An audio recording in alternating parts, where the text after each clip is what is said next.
In 2006, three people founded a company whose product was a tube of spit. By 2021, the company was worth $6 billion. Forbes called the founder the newest self-made billionaire. GlaxoSmithKline had paid $300 million for the right to mine its database. In 2025, the company filed for bankruptcy, and then the founder bought it back. That is not the interesting part. The interesting part is what was in the tube. The company was 23andMe, named for the 23 pairs of chromosomes in a human cell.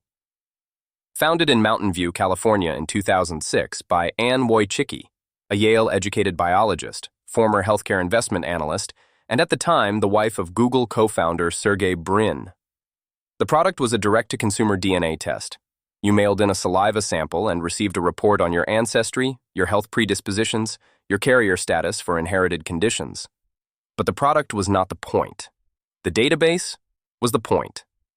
Every customer who mailed in that tube became a data point in the largest genotyped health cohort ever assembled. By the time the company collapsed, 23andMe held the genetic profiles of 14 million people, their ancestry, their disease risks, their ethnic heritage, their family connections. A pharmaceutical company that could mine that database could, in theory, identify drug targets faster than any clinical trial. In 2018, GlaxoSmithKline paid $300 million for exclusive access to the database for 4 years.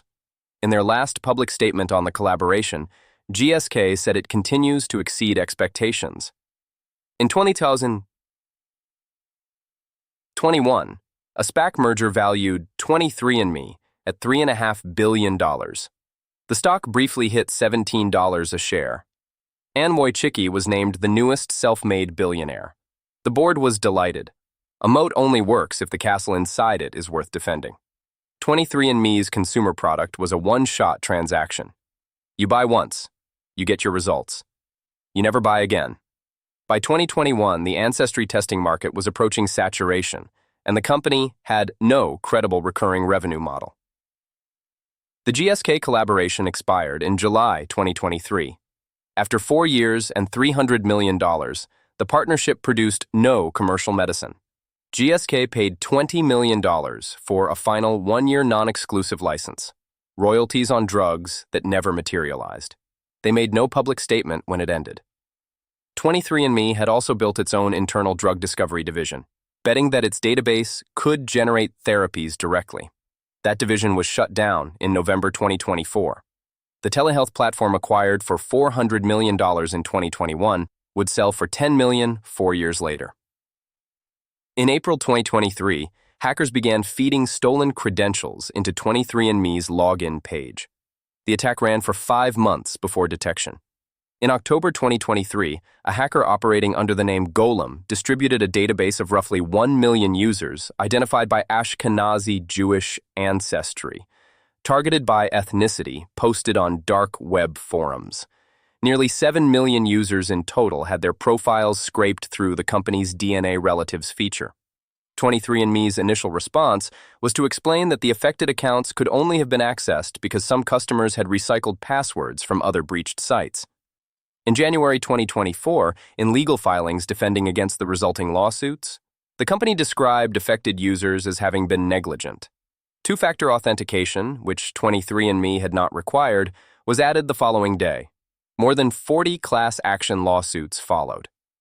In September 2024, all 7 independent board members resigned simultaneously. Their letter was direct.